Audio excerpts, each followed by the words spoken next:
Brother made my life hell, then got my wife pregnant. Now he wants my help after our parents disowned him and left me their $2 million inheritance. My younger brother, David, has always harbored a deep-seated resentment towards me. If you think it stemmed from jealousy, you'd be wrong. He was the favored child, not me. There was no reason for him to be envious. To give you some context, our mother always indulged David. He was the golden child of our family. She cooked his meals, did his laundry, and even asked me to help him with his schoolwork. I was expected to assist him simply because we were family, but I never received the same consideration.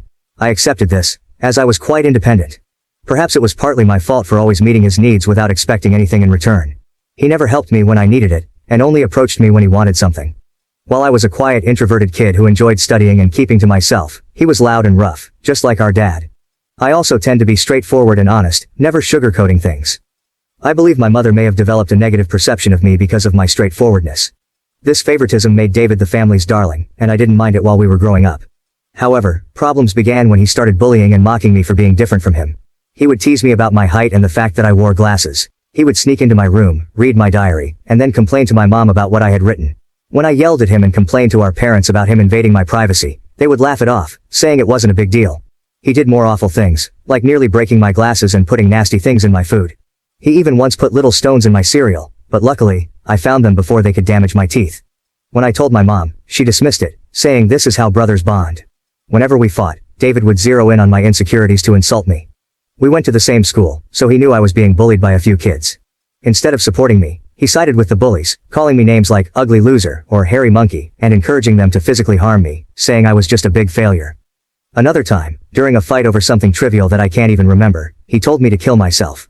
While I could easily brush off most insults, that one really hurt because I was struggling with my mental health at the time.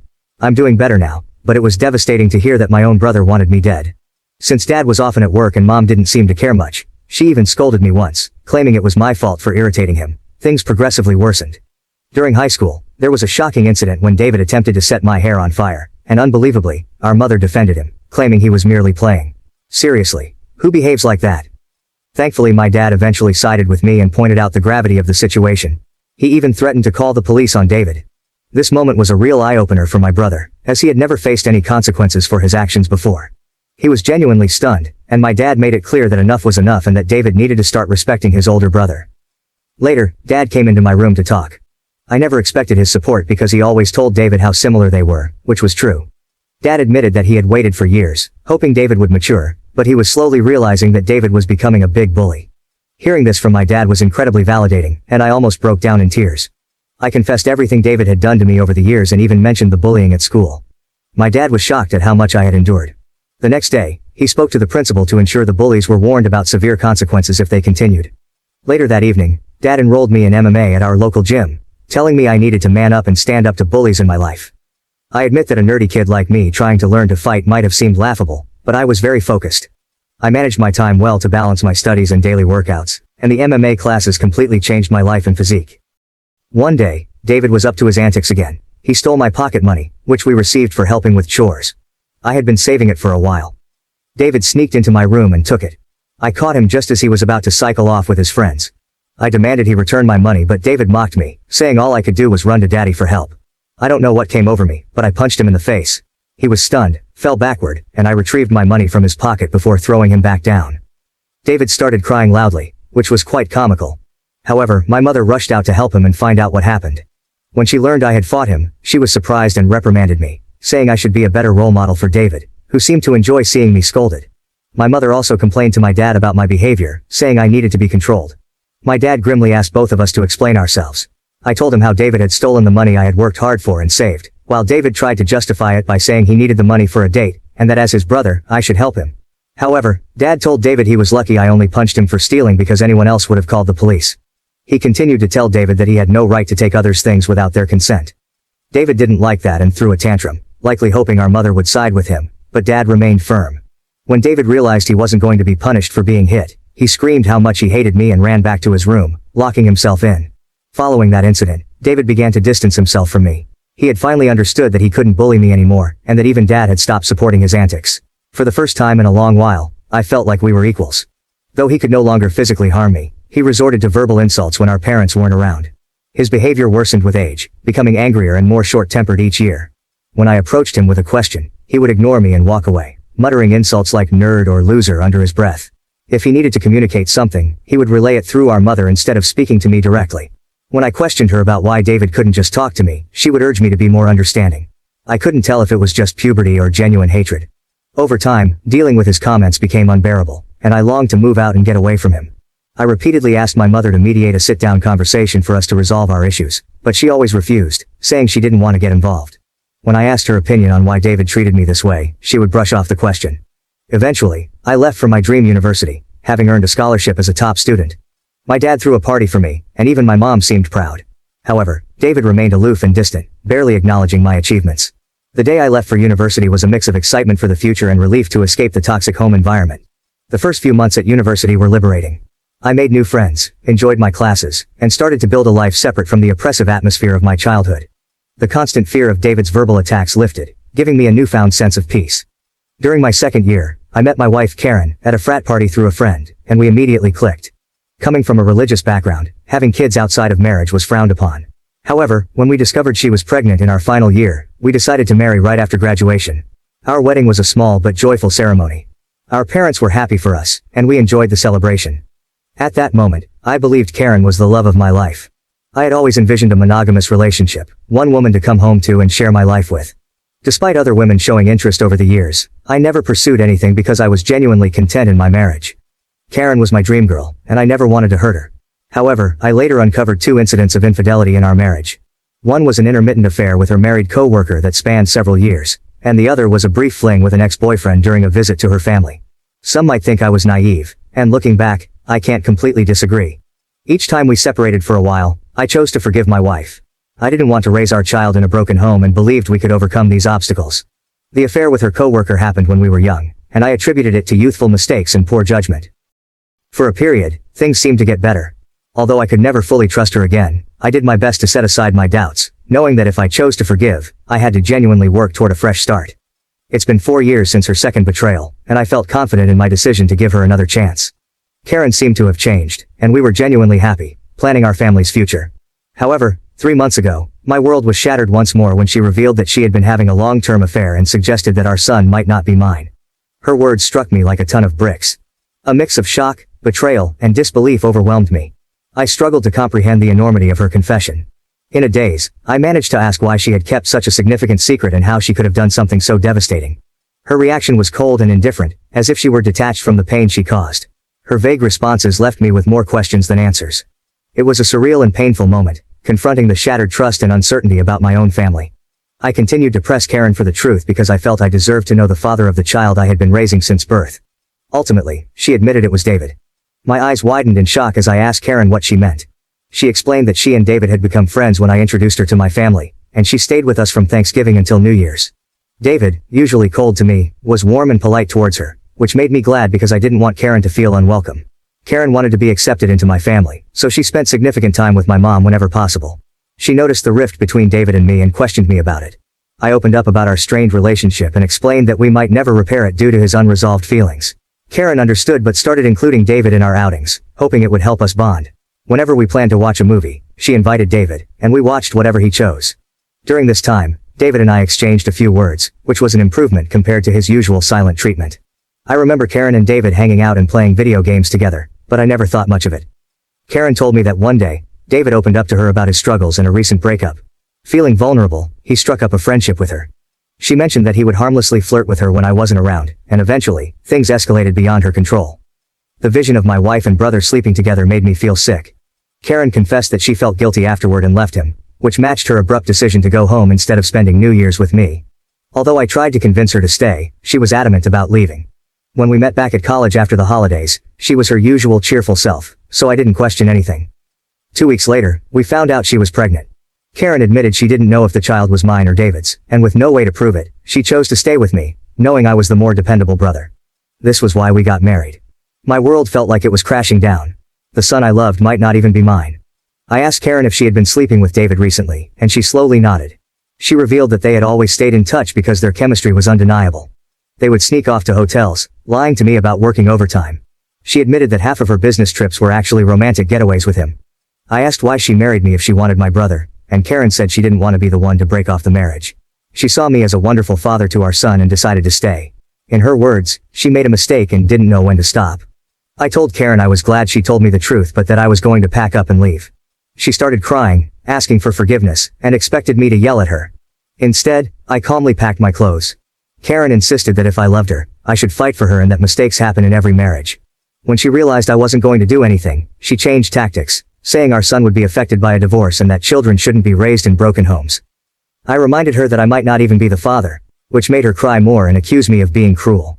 It seemed like she believed nothing could make me want to leave the marriage. Perhaps it was partly my fault for letting things slide in the past. While I did love her, it felt more like it stemmed from thinking we had a son together and had been together since college. Karen kept insisting it wasn't too late to fix things, but I struggled to believe her and had no patience left. Trust was a major issue, and her words felt hollow. Even if I forgave her, I could never forget she slept with my brother. I've always believed in forgiving mistakes because we're all flawed, but this was beyond acceptable limits. I left her crying on the doorstep and checked into a hotel. The next day, I went straight to my parents and revealed everything about my wife's affair with David, explaining how they had been secretly sleeping together for years. The shock on their faces was undeniable. True to her nature, my mother initially tried to defend David, insisting that her boy could never do such a thing to his own brother. Determined to expose the truth, I asked my parents to remain silent and let me call David in front of them. I instructed them to stay quiet so I could catch David off guard, making him believe it was a private conversation. When David answered the phone, I confronted him about the affair. At first he vehemently denied it, refusing to accept any responsibility.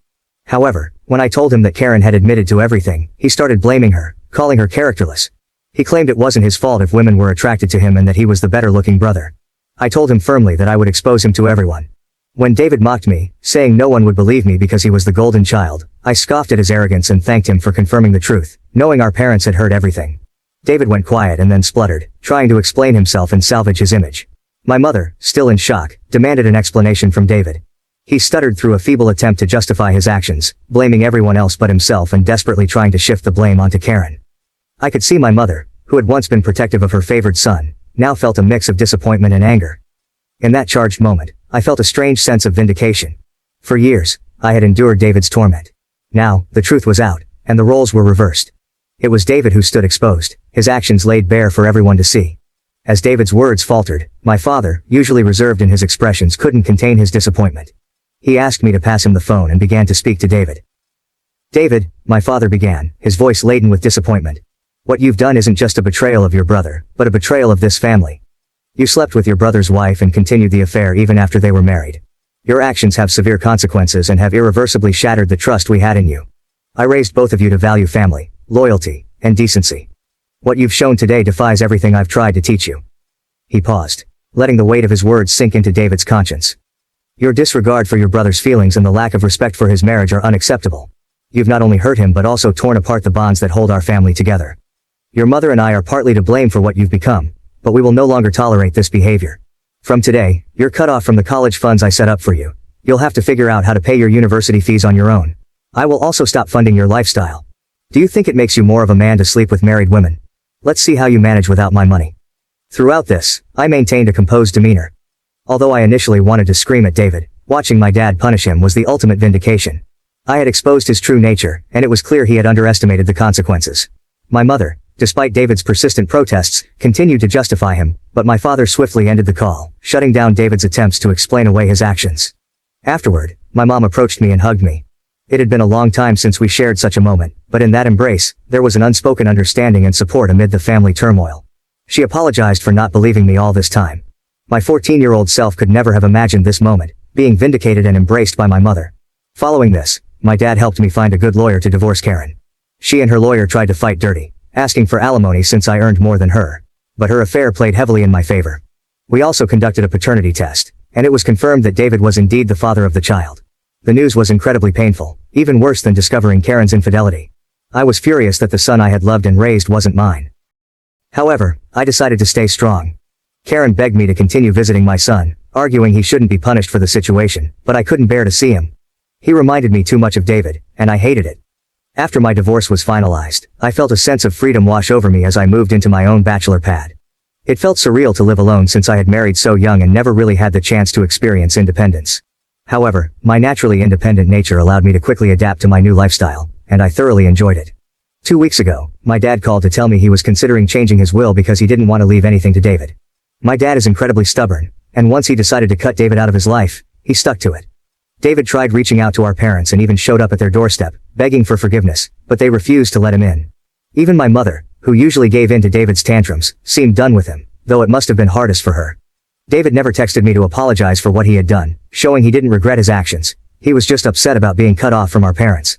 Dad told me he planned to leave everything to me, ensuring David wouldn't contest it later. He would leave David only $1. My eyes widened in shock as my dad had worked hard his entire life. Including his assets, retirement fund, and life insurance, the total came to nearly $2 million. The only condition in his will was that if my dad passed away before my mom, she would continue living in their house, even though ownership would transfer to me. I didn't mind this, as I wanted to care for my mom in her final days. Somehow, David found out about this, and, unable to reach our parents, called me yesterday, trying to make amends.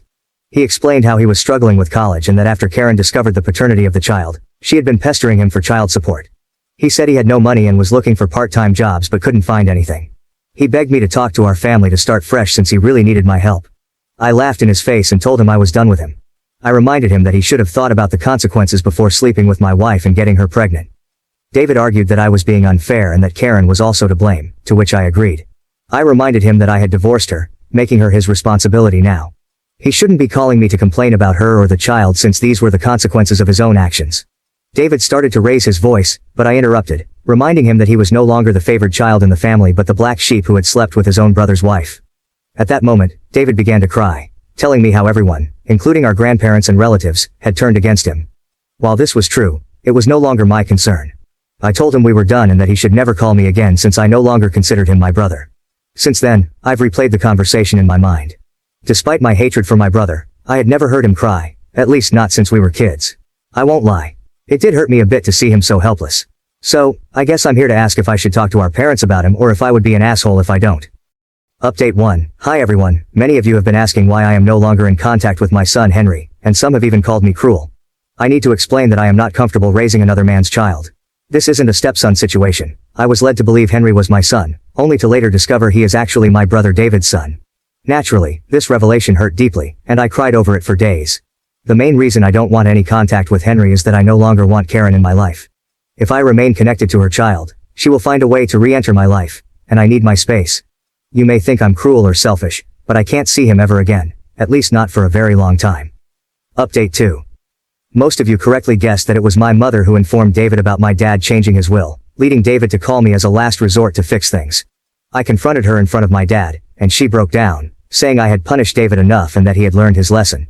My dad firmly told my mother that if she believed what David did was forgivable, then he could no longer stay married to her because he could never forgive such a betrayal. This threat silenced my mother. My dad made it clear that if she ever talked with David again and we found out, she could pack her bags and leave. As I mentioned, my dad is very stubborn.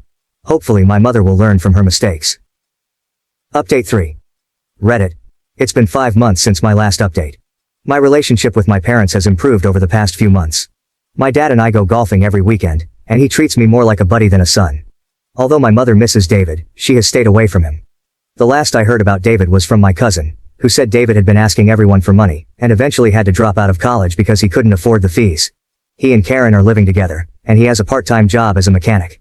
Apparently they are raising Henry together, which is a good thing I guess. I never discuss David with my parents, and they don't bring him up either. For everyone asking, I am doing quite well. I was promoted at my job 2 months ago, so my salary has significantly improved. I haven't been dating anyone as I feel I still need time and space to heal. I've been going to therapy, so we'll see how that works out. Thank you for watching. If you haven't subscribed yet, please do so and hit the notification bell to stay updated with more shocking real-life stories happening around you.